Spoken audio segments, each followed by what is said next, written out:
Struktur Lewis. Penggambaran distribusi elektron dalam suatu struktur molekul dengan menggunakan tanda elektron disebut struktur Lewis. Tanda elektron yang digunakan biasanya berupa tanda titik dan tanda silang.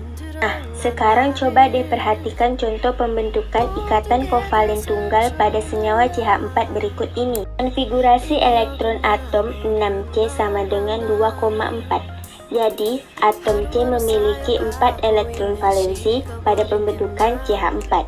Elektron dari H berpasangan dengan elektron dari atom C. Atom C terdapat 4 elektron yang tidak berpasangan sehingga untuk memenuhi kaidah oktet diperlukan 4 atom H. Struktur Lewis molekul CH4.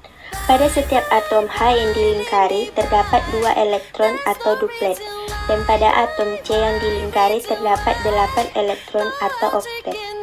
Tanda titik dan tanda silang hanya notasi yang digunakan untuk membedakan elektron yang berasal dari atom C dengan elektron yang berasal dari atom H. Pastikan pula bahwa pasangan elektron yang digunakan bersama dapat ditandai dengan garis. Struktur Lewis dalam bentuk garis. Ikatan kovalen yang terbentuk pada senyawa CH4 dinamakan ikatan kovalen tunggal. Agar lebih memahami pembentukan ikatan kovalen tunggal, yuk pelajari ulasan berikut ini. A. Struktur Lewis molekul NH3. Atom 7N memiliki konfigurasi elektron sebagai berikut. 7N sama dengan 2,5. Jadi, atom N memiliki elektron valensi dengan distribusi sebagai berikut. Atom 7N memiliki 3 elektron valensi tidak berpasangan sehingga untuk memenuhi kaidah oktet diperlukan 3 elektron dari atom H. Struktur Lewis NH3. Dalam molekul NH3 terdapat sepasang elektron yang tidak digunakan atau elektron bebas, sehingga disebut pasangan elektron bebas atau PEB. 3 pasang elektron yang digunakan bersama oleh atom N dan atom H disebut pasangan elektron ikatan atau PEI. Jadi begitu squad.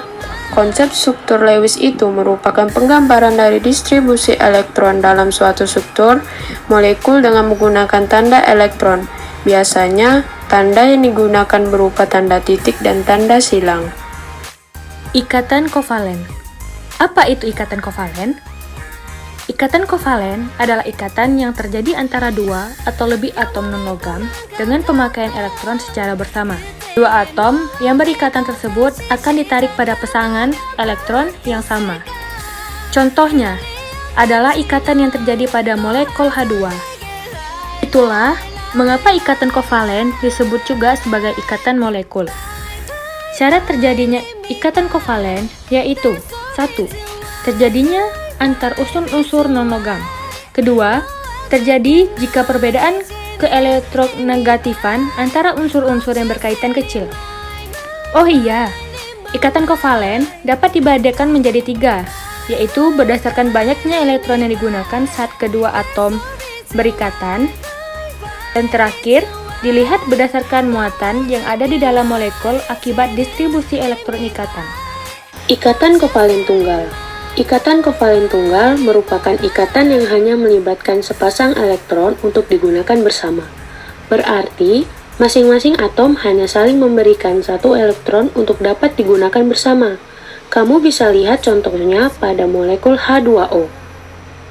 Ikatan kovalen rangkap 2. Ikatan kovalen rangkap 2 adalah ikatan yang masing-masing atomnya memberikan sumbangan 2 elektron valensi untuk membentuk 2 pasang elektron ikatan.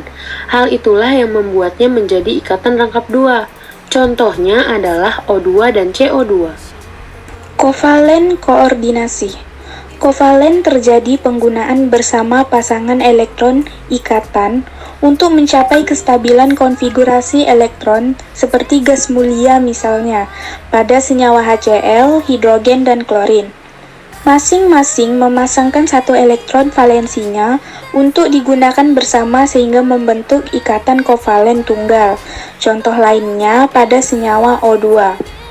Masing-masing atom oksigen memasangkan dua elektron valensinya sehingga membentuk ikatan kovalen rangkap 2 atau pada senyawa N2.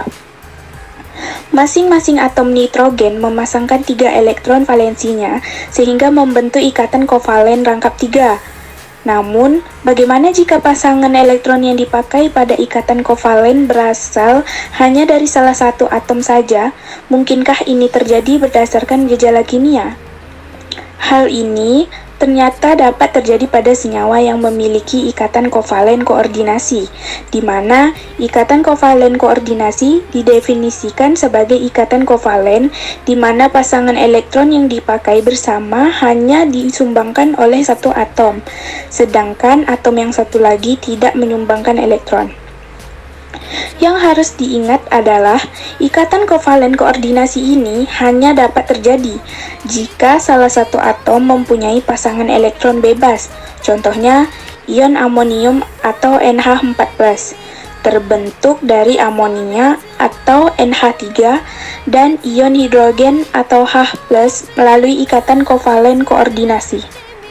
Untuk memahami pembentukan ikatan kovalen pada ion amonium, kita jabarkan terlebih dahulu.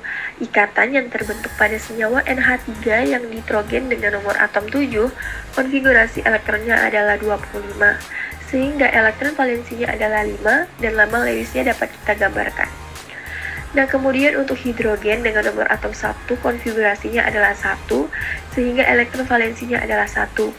Nah, untuk mencapai kestabilan satu atom nitrogen berikatan dengan 3 atom hidrogen melalui ikatan kovalen tunggal, selanjutnya untuk H+ merupakan suatu kation yang terbentuk setelah satu atom hidrogen melepas satu elektron. Nah, setelah melepas satu elektron tersebut, hidrogen tidak lagi memiliki elektron valensi, sehingga untuk memenuhi aturan dioped hidrogen membutuhkan 2 elektron tambahan.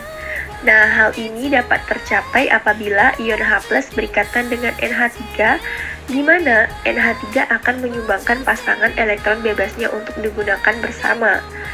Nah, adapun ion H+ tidak disumbangkan oleh NH3 saja, sehingga terbentuk ion NH4. Kita dapat pasangan elektron ikatan yang hanya berasal dari atom nitrogen inilah yang disebut dengan ikatan kovalen koordinasi.